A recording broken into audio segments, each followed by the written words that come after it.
Gracias. Ahora sí. Decía, el tema de Dios va a ser la arrogancia y la ignorancia. ¿Hemos sido arrogantes? Sí. Ignorantes todavía. En muchos aspectos.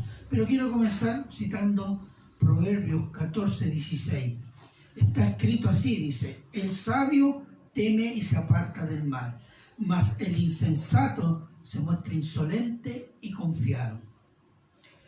El sabio es reverente, respetuoso, y se cuida del mal. ¿Por qué? Porque el sabio comprende el poder del mal y la debilidad humana. En cambio, el insensato, ¿qué significa insensato? Que no tiene sentido. Es necio, es insolente, ofensivo, irrespetuoso y confiado, lleno de confianza en sí mismo. No oye a nadie, es arrogante, altanero. Debido a ello, el necio es imprudente, produce división, no se somete a alguna autoridad, es insultante, produce rencores y angustias en los demás. El necio, insensato, insolente y confiado no conoce a Dios ni a su Hijo Jesucristo. O en el mejor de los casos lo tergiversa a sus antojos carnales. Y les voy a poner un ejemplo que se puede ver en YouTube incluso. YouTube está lleno de ejemplos de esto, arrogantes e ignorantes. Es el diálogo entre el anticristo, que gobierna el Vaticano, y un adolescente trans, que se transmitió o se publicó antes del Encuentro Mundial de los Jóvenes en Portugal, que fue a mitad del mes de agosto. La niña trans le pregunta: Santo Padre, no es así, pero para que se imagine, ¿no? Le pregunta al vicario del diablo si Dios la acepta a ella tal como es, a lo cual el personaje afirma categóricamente: Dios te ama tal como eres, porque Dios es amor y no discrimina a ninguno de sus hijos ni de sus hijas. Dijo varias blasfemias y varias herejías juntas.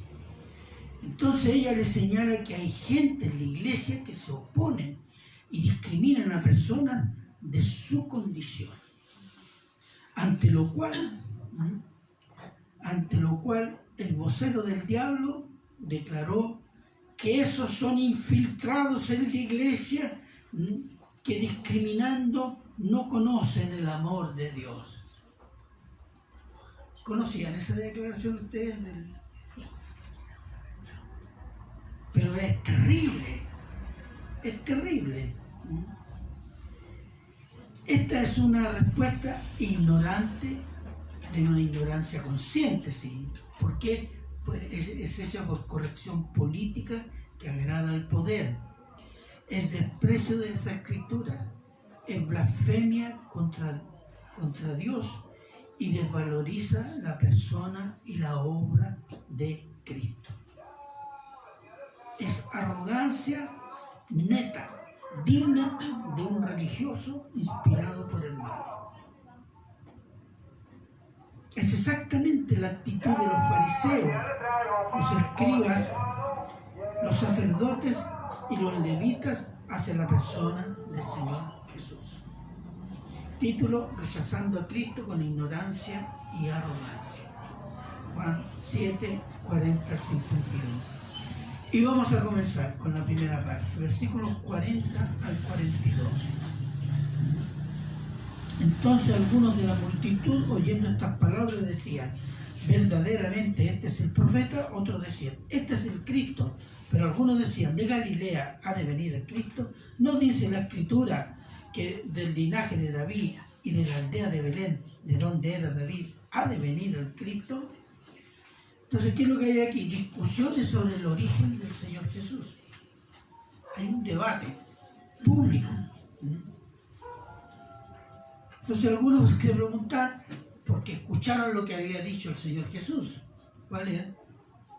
Sobre el agua viva. y entendieron la referencia que estaba haciendo. Lo expliqué la vez pasada. Entonces, cuando se preguntan, ¿este es el profeta? ¿De qué está hablando? De Deuteronomio 18:15. Veamos Deuteronomio 18:15.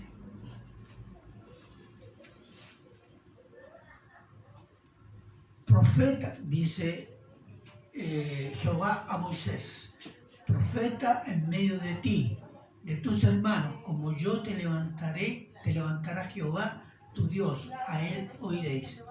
Y veamos el versículo 18. Deuteronomio. Profeta le levantaré en medio de sus hermanos como tú, como Moisés, y pondré mis palabras en su boca, y él les hablará de todo lo que yo le mandare. Amén. Esa es la referencia. Este es el profeta prometido por Dios a Moisés en el desierto. Este es. ¿Qué más dijeron? Otros decían abiertamente, este es el Cristo, debido a lo que habían escuchado, a la enseñanza que estaba impartiendo el Señor Jesús y que había impactado a muchos. Pero otros decían, de Galilea ha de venir el Cristo. Como decir, no dice que del linaje, descendencia de David y de Belén ha de venir el Cristo. Pues en eso tenían razón. Tenían razón porque así estaba escrito. Pero ¿sabe? Nadie se dio el trabajo de buscar los antecedentes de Jesús. ¿Por qué? Aunque los impactó, era pobre. Impactante, pero entonces estaban como en contradicción. Entonces, hubo otra persona que también exclamó, de Nazaret, aldea de Galilea, ¿puede salir algo bueno? ¿Quién puede ser? Ese fue Natanael, ¿cierto? Felipe le dijo, Natanael, encontramos a aquel de quien habló Moisés. Es Jesús de Nazaret. Ha de salir algo bueno de Nazaret. Nazaret estaba en Galilea. Ante esta respuesta, Felipe dijo, ven y ve. Esto es Juan 1, 45 y 46. Y Natanael conoció al Señor Jesús y se hizo discípulos y después apóstol, conocido con el nombre de Bartolomé. Ese era que dijo Jesús de él, este es un verdadero israelita. Versículos 43 y 44. ¿Qué dice? Veamos. Hubo entonces disensión entre la gente a causa de él, y algunos de ellos querían prenderle, pero ninguno le echó mano. Miren, la división en la gente. El pueblo está dividido. Cristo se transformó en esa fiesta, en un momento, el centro del debate. Lo que estaba enseñando, su persona, su origen, el Mesías, el Cristo, no el Cristo, etc. Otros querían detenerlo, pero no se atrevieron. Había mucha confusión en el pueblo, y la confusión provenía del hecho que los judíos no veían a Cristo como el Mesías que ellos esperaban. ¿Se acuerdan? ¿Qué esperaban ellos? Un poderoso Mesías que venía con sus ángeles a liberar Jerusalén de los romanos. Era más o menos esa la visión que tenían, que saldría de un hijo de un rico o un sacerdote descendiente de David. Pero no, ¿qué estaban viendo? Sino que este era el Cristo anunciado en las Escrituras. Y los maestros de Israel habían enseñado por siglos de un Cristo de su imaginación. Ese era el problema. Incluso los discípulos, cuando Jesús les dice, yo debo ir a Jerusalén y los ancianos me van a apresar y me van a matar. No, ¿qué está diciendo? Imposible, si es Mesías. Si eso es el pensamiento de los discípulos, ese era el pensamiento de la media de los judíos, con otros agregados. Y el pueblo se divide porque Jesús dijo, yo vengo a dividir. ¿Se acuerda que lo vimos una vez? Lucas 12, 51 al 53. Lucas 12, 51 al 53. ¿Qué dice? ¿Pensáis que he venido para dar paz en la tierra? Os digo no, sino disensión, división. Porque de aquí en adelante 5 en una familia estarán divididos, 3 contra 2 y 2 contra 3. Estará dividido el padre contra el hijo y el hijo contra el padre, la madre contra la hija y la hija contra la madre, la suegra contra su nuera y la nuera contra su suegra. Sí. Decía también a la multitud, no, déjelo ahí nomás. ¿Por qué? Te vayas afuera. Te va a una multitud a predicar. Va a haber gente que está de acuerdo y gente que va a aceptar. Y va a ser motivo de discusión, incluso en la familia. ¿Cuántas personas dicen, yo creí en Cristo y mi familia me despreció? No me visita. Canuto, etc. Produce división. Por eso. Porque estamos actuando en el terreno del enemigo. Por eso. Y Cristo no pasa a ser indiferente con su predicación y su persona. ¿Por qué? Porque a Cristo o se lo ama o se lo odia. Dice, no, si para mí es indiferente, no. Hasta por ahí nomás, cuando empieza a escuchar mucho de Cristo, dice, ya. Córrete. No quiero escuchar. Es decir, ya produce molestia. De ahí crece a veces y llega al odio. Veamos Mateo 12, 30. El Señor Jesús dijo una frase clara y precisa. El que no es conmigo, contra mí es. Y el que conmigo no recoge, desparrama. Mire, y eso para mí, cuando yo lo leí la primera vez, dijo, eso es extremista. Este es un extremista. En política sería un extremista, ¿o no? Y en la religión hoy día también, pues. No, si Jesús es generoso, nos juntamos con los musulmanes, le hacemos unos aplausos a Alá. Pero dice, el que no es conmigo, está contra mí. No es que puede ser neutro o indiferente. Y el que conmigo no recoge, desparrama, significa la cosecha. El que no junta para mí, está desparramando contra mí. Esa es la obra del diablo y esa es la obra del incrédulo. Entonces Jesús no engañó a nadie. No vino a mostrarse como el bueno, a buscar a los buenos y a sobarle el lomo a la gente como se hace mucho hoy día.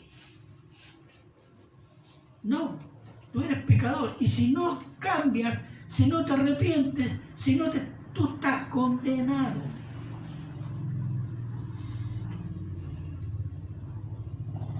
Yo no vengo a unificar todo el pueblo, no, porque no todos van a creer. Y los que odian a Jesús van a odiar a los cristianos. ¿Por qué? Ya no pueden matar a Jesús porque no lo tienen al alcance. Si Jesús volviera, de nuevo lo crucificarían. ¿O no? Así sería. Versículos 45 y 46. Los alguaciles vinieron a los principales sacerdotes y a los fariseos, y estos les dijeron: ¿por qué no le habéis traído? Los alguaciles respondieron: jamás hombre alguno ha hablado como este hombre. Fíjese, los alguaciles, que lo que eran levitas, que eran los guardias del templo, y habían sido enviados a detener a Jesús. Veamos Juan 7, 32. Creo que es eso, sí.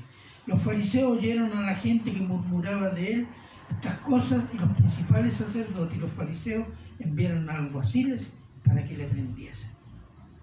Y después un rato volvieron sin él. ¿Por qué no lo trajeron? Quedaron impactados al escucharlo.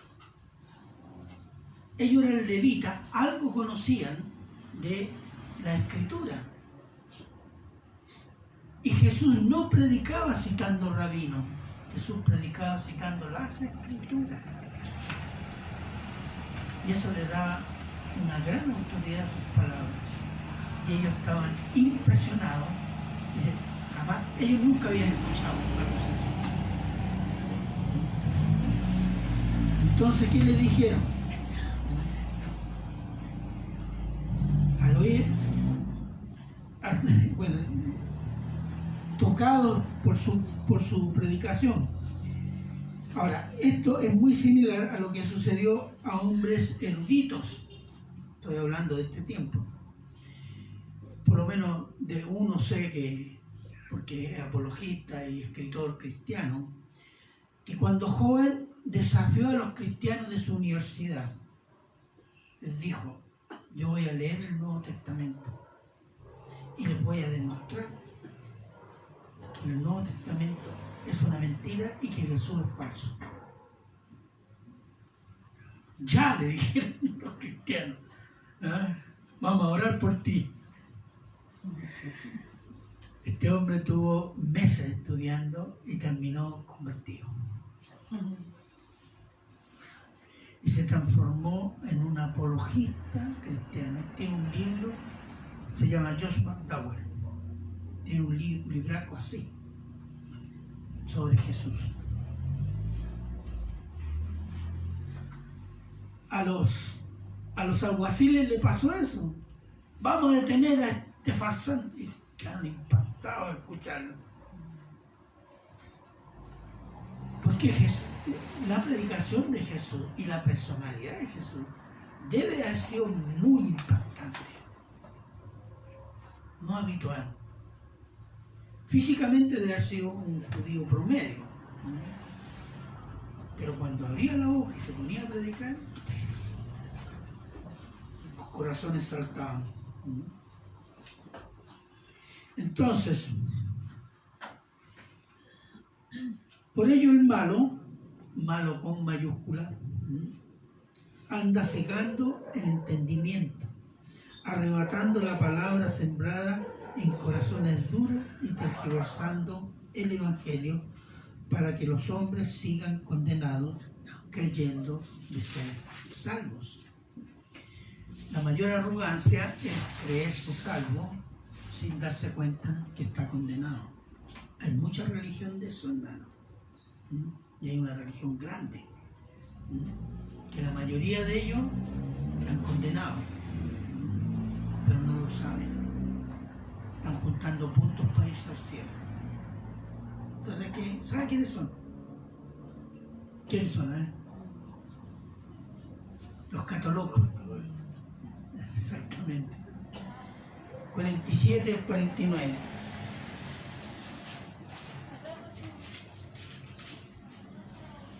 Entonces los fariseos le respondieron: ¿también vosotros habéis sido engañados? ¿Acaso ha creído en él alguno de los gobernantes? Mas esta gente que no sabe la ley, maldita es. Miren, esto es orgullo puro y arrogancia y prepotencia. Los fariseos amonestaron a los alguaciles que habían sido engañados porque consideraban a Cristo un engañador. Y pusieron a los levitas que hacían de alguaciles, que fueron a buscar a Jesús, al nivel de la gente ignorante que no sabe de la ley. Ellos no saben la ley, y si no saben la ley son malditos. Ese era el pueblo que ellos tenían que ministrar, al pueblo que tenían que enseñarle. Para los fariseos la ley eran los 10 mandamientos, más las 600 disposiciones para practicar los 10 mandamientos y las tradiciones rabínicas orales. No sé cuántas serían estas, pero eran muchas, parece. Ellos, los fariseos, se consideraban la élite espiritual y santa, porque ellos conocían la ley y los profetas y despreciaban a la multitud y a los pobres, ya que enseñaban que la pobreza era una señal de maldición de Dios por el pecado de él mismo o de sus padres. Veamos Juan 9, 1, 2.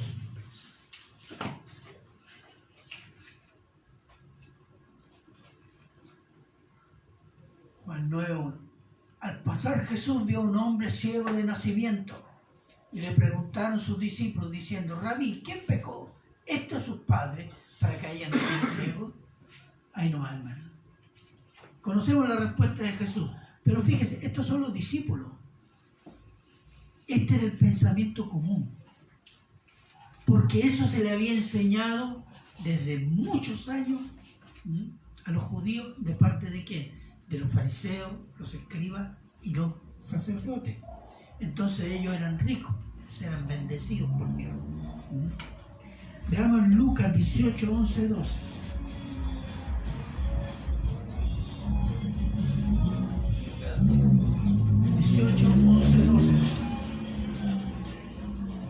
El fariseo, puesto de pie, oraba consigo mismo de esta manera: Dios, te doy gracias porque no soy como los otros hombres, ladrones, injustos, adúlteros, ni aún como este publicano.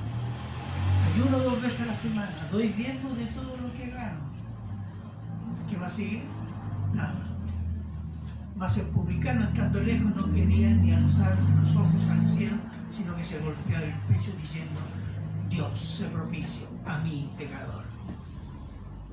Pero se fijan en este contraste, ¿cómo era el fariseo? Y tiene oraciones peores. Gracias, Señor, porque no me hiciste gentil ni mujer. Así era. Mira, yo hago esto, yo hago lo otro. ¿Por qué? Porque ellos se consideraban más arriba de la multitud. Incluso ellos eran las luminarias de Jehová en medio de esta multitud pecaminosa y maldita. Ese era el concepto que ellos tenían. Y el apóstol Pablo también venía de ahí, ¿no? Veamos Filipenses 3:6. Filipenses 3:6. En cuanto a celo, está hablando de su pasado, perseguidor de la iglesia. En cuanto a la justicia, que es en la ley irreprensible. Se consideraba irreprensible, no pecador. Esa era la actitud de los fariseos. ¿Se imagina usted qué significa esto? Pero orgullo elevado a la enésima potencia. ¿Ah? Carne sobre carne. No había. Pero eso les trajo muchas complicaciones. Se creía justo, santo, cumplidor de la ley, pero en realidad era un orgulloso, legalista, perdido y condenado. Un religioso ateo. Ese es. Un religioso ateo. Como los fariseos, los sacerdotes y los escribas de su tiempo. Escucha, hermano, la superficialidad en el conocimiento de las Escrituras y la tergiversación de ellas lleva a cometer o a pensar o a postular manipular algunos mandamientos u obras o personas como sacramento de salvación. Eso es legalismo. Por ejemplo, le voy a poner 3 ejemplos. El catolicismo romano dice: solo los que están en la Iglesia Católica son salvos. Fuera de la Iglesia Católica no hay salvación. La Iglesia la han convertido en un medio de salvación. Ya no es solo Cristo, sino que hay que estar en la Iglesia Católica. Eso es legalismo, porque eso no aparece en la Escritura. La Iglesia no es un sacramento de salvación. Cristo es la salvación. Otro conocido, así también, el que no hable en lengua no tiene Espíritu Santo. Es decir, ya no basta creer en Cristo, sino que hay que hablar en lengua para tener el Espíritu Santo. Otro, la iglesia que no alaba al Señor con piano y usa instrumentos modernos es una iglesia apóstata. ¿O no? La fe depende del piano y no de la palabra de Dios. Se reduce a ese o a ese. Y otros se levantan como ungidos, como si fueran papas. Son pequeños papas, papitas. Papitas fritas, le dice uno. Son papitas fritas, ¿no?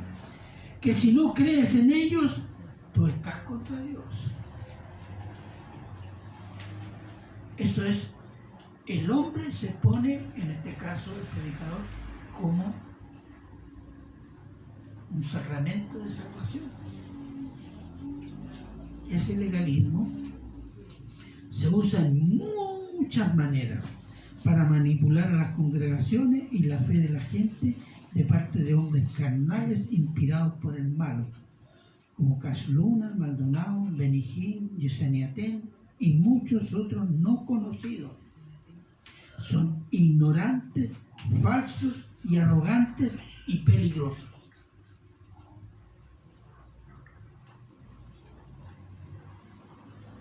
De otra parte, los fariseos tenían como referencia espiritual a los líderes y gobernantes, es decir, los sacerdotes en este caso. Si ellos han creído alguno de los gobernantes, si ellos no han creído, quiere decir que este es falso. Ahí se pone cuál es la referencia: el líder, los dirigentes religiosos.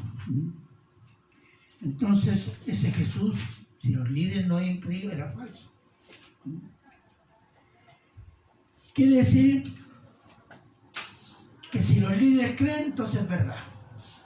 Mira, entonces el parámetro es el hombre, en este caso el sacerdote, o en nuestro caso el que predica o enseña, y no es la palabra de Dios. Un hombre que predica debe ser respaldado por las Escrituras y debe depender y ser observado en su fidelidad a las Escrituras. No es el hombre que predica el que respalda las Escrituras. Es como decir, la iglesia tiene en su poder las Escrituras, la maneja como quiere. No, la iglesia debe obedecer las Escrituras, someterse a las Escrituras, no manejar las Escrituras, porque ese es un concepto católico. Veamos Hechos 17, 10, 11. Hechos 17, 10, 11.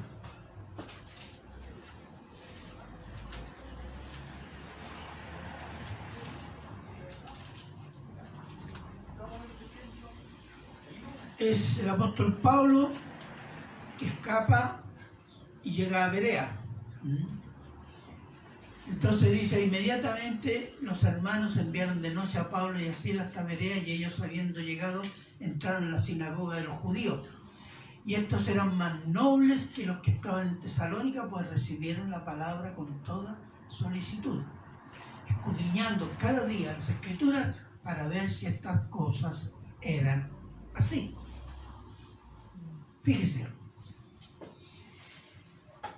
los de Berea examinaban las Escrituras para comprobar si las cosas que predicaba el apóstol Pablo eran verdades bíblicas. Y creyeron. ¿Por qué? Porque las Escrituras respaldaban el apóstol Pablo y sus enseñanzas. ¿De qué es a la inversa?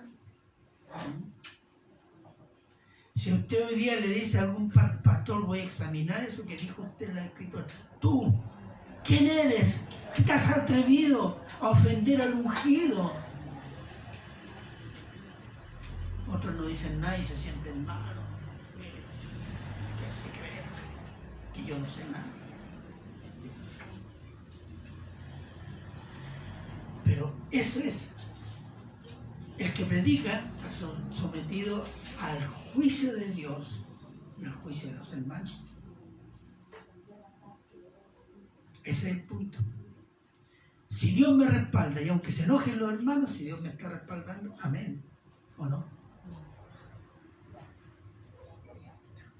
Entonces, pero, ¿qué sucede hoy con el antropocentrismo centrado en el hombre, galopante? Cualquier cosa que diga el predicador es de Dios, lo cual es un desastre espiritual asegurado. La egolatría de algunos predicadores es tan dañina como la falsa doctrina. Y está haciendo daños terribles al interior de muchas iglesias. 50-51.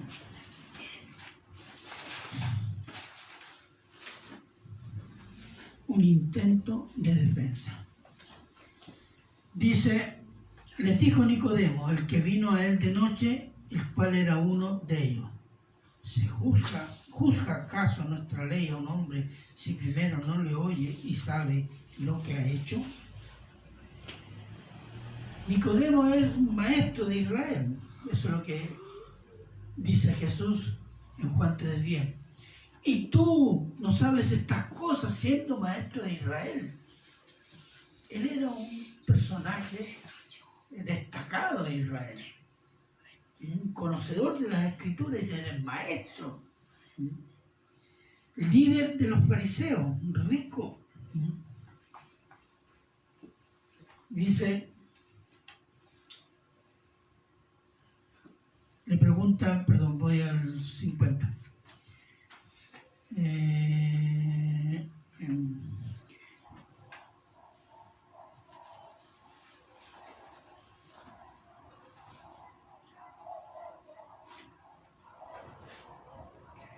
perdí. ¿Cuál es el problema? Él pone un aspecto judicial que era real, que estaba en la ley, que cuando una persona era acusada, esta persona tenía el derecho a ser oída. No se la juzgaba sin conocer sus razones. Entonces, lo que estaban haciendo ellos ya lo habían condenado. Ellos lo estaban buscando para matarlo, no para hacer un juicio, para escuchar sus razones. Y Nicodemo entendió eso. Entonces le dice, ¿acaso juzga nuestra ley a un hombre si primero no le oye y sabe lo que ha hecho? No. La ley no juzga eso, pero con Cristo no le dieron ningún espacio para la defensa. Eso se llama ejecución, una ejecución legal, pero es una ejecución. Es exactamente igual que enjuiciar, condenar y matar a una persona sin juicio. Aquí hubo una forma legal, hicieron un juicio. Entonces,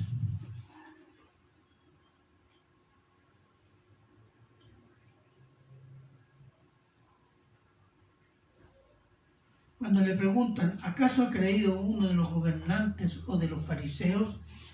Sí hubo gente de los fariseos que creyeron. Hubieron dos. Uno fue Nicodemo, que era maestro de Israel. ¿Y cuál fue el otro?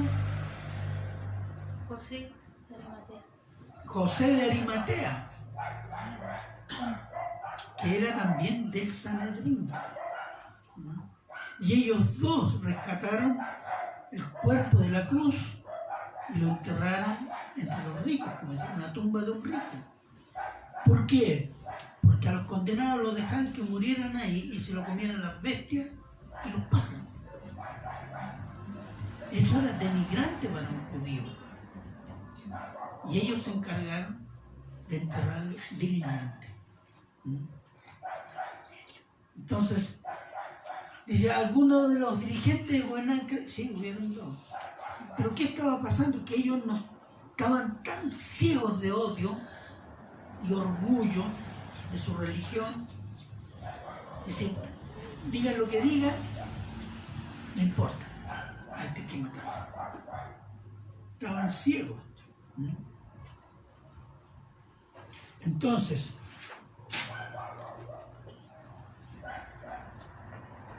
pero este débil reclamo fue rechazado. ¿Con qué? Con arrogancia e ignorancia. Miren lo que dice el 52. Respondieron y le dijeron, ¿eres tú también Galileo? Están enojados. Escudriña y ve que de Galilea nunca se ha levantado profeta. Veamos. Estos son insolentes, porque mire, ¿eres tú también Galileo? ¿Qué significaba decir Galileo? Los galileos eran mirados en menos, eran como decir provincianos, pobres e ignorantes. Eso era. A Nicodemo le dijeron, ¿tú también eres provinciano, pobre e ignorante? Lo cual era una manera prejuiciosa de insultar, ofender a una autoridad, como era Nicodemo. ¿Cierto?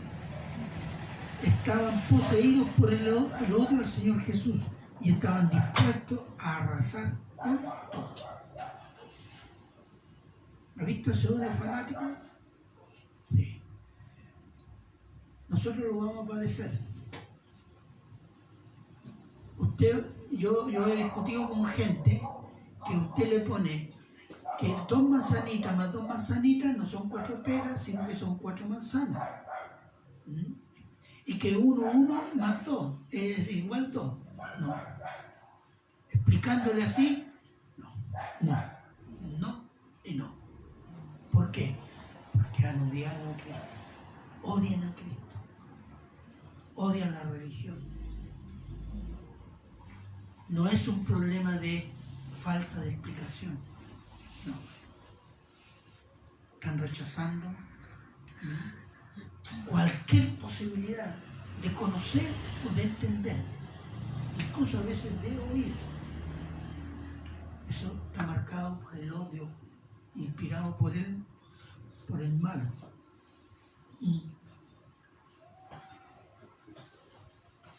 Investiga o escudriña y ve que de Galilea nunca se ha levantado profeta. ¿Ah? Mira, aquí la arrogancia va acompañada de ignorancia. Jonás era de un pueblo de Galilea.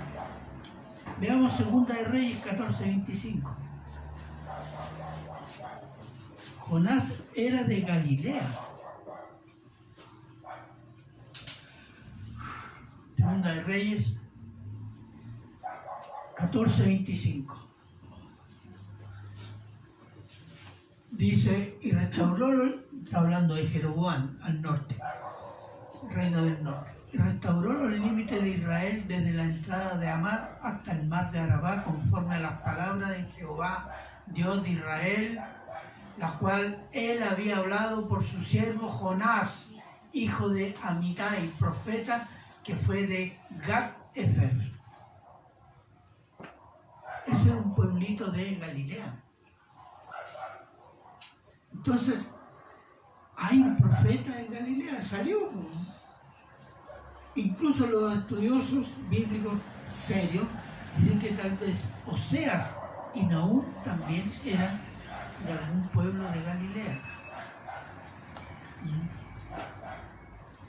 Entonces, si alguien les hubiera explicado que Jonás era de Galilea y dándole detalles del nacimiento del Señor Jesús en Belén, igualmente seguirían rechazándolo. Y al que les explica lo acusarían de ignorante y falso. Y la razón es que su mente y corazón, orgullosos de su religión, estaban llenos de odio y sentimientos de superioridad espiritual, que esto ha sido fomentada por años por los dirigentes religiosos y gobernadores de Jerusalén. ¿A qué se fomenta eso? Hay frases. Tú eres hijo del rey, tienes derecho de directo, ser rico, influyente, ¿no? Eso es fomentar el orgullo espiritual.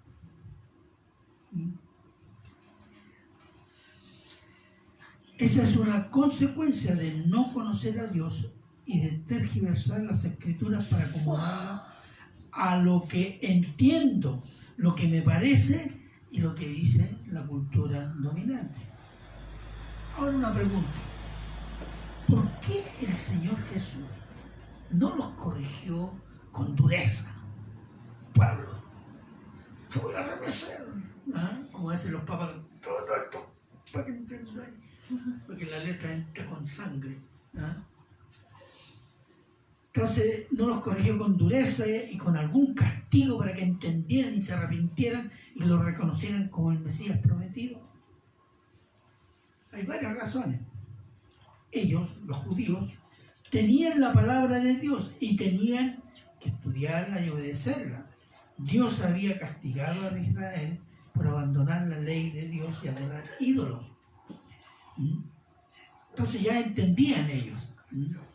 Y deberían haber entendido que el Mesías venía a Israel a instaurar el reino santo, sin pecado. Y la primera tarea del Mesías era purificar a su pueblo. Ahí tenían Isaías 53, que venía a morir por los pecados de su pueblo. Pero Isaías 53 no le daban, lo interpretaban como ese Israel.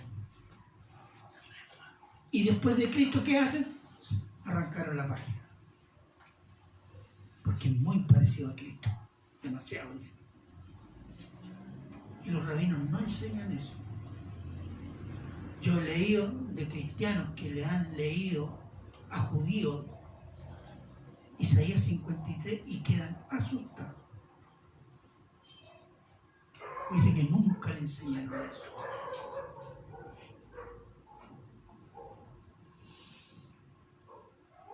Pero no creyeron, ni quisieron entenderlo. Entonces, ¿qué hace Jesús? Le habla por parábola. Veamos Mateo 13, 10 al 13.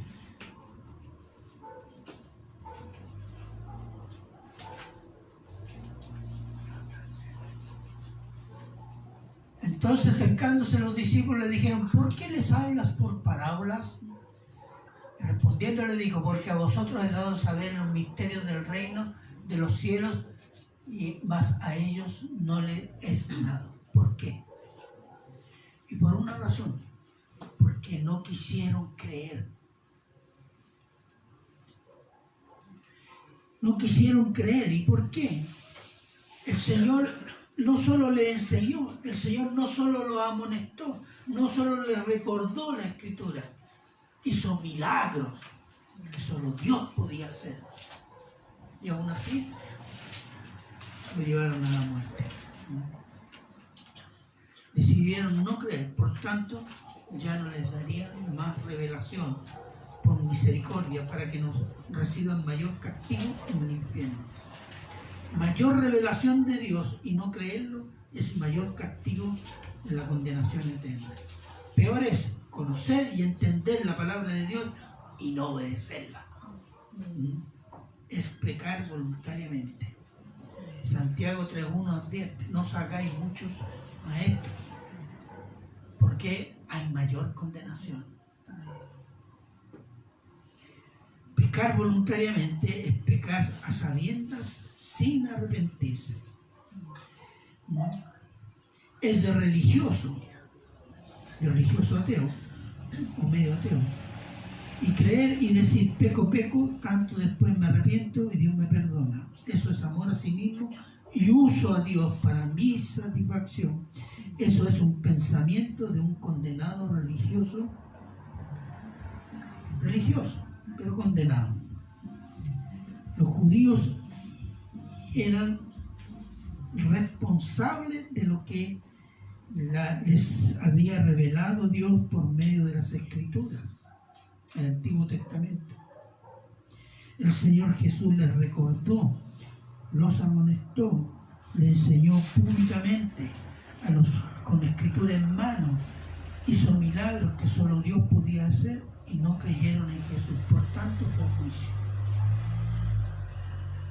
Los cristianos de hoy, la iglesia de hoy, la IBGD, ¿conocen la IBGD? ¿Ya? Son responsables, somos responsables por todo aquello que hemos entendido del Evangelio y de la palabra de Dios. Y por haberlo entendido, debiéramos practicarlo y hacerlo nuestra vida. El Señor nos pedirá cuenta de lo que escuchamos, entendimos y obedecimos. Santiago dice, no ser oidores olvidadizos, sino hacedores. Porque ahí está el punto. Rechazar parte de la palabra de Dios porque no la entendemos, porque no le encontramos lógica y no es racional, porque es anticuado al tiempo actual, es ponerse al puesto de Dios. Es no someterse a Dios. Es hacer la voluntad de Dios revelada, es la tarea y el mandato del cristiano, verdadero hijo de Dios. Animémonos, hermanos, en conocer, amar a Dios y Cristo por su palabra santa y poderosa y obedecerla. El conocimiento real del Señor viene por hacer, obedecer aquello que sabemos que agrada a Dios. La práctica nos da una perspectiva diferente. Cuando practicamos cosas malas, ¿qué sucede? Más nos confundimos, menos creemos y nos enfriamos, ¿o no? Amén. Pero si hacemos las cosas de Dios, vamos a tener un mayor entendimiento de quién es Dios. Vamos a conocer su mano misericordiosa, llena de bendiciones. Vamos a experimentar la reconciliación con Él.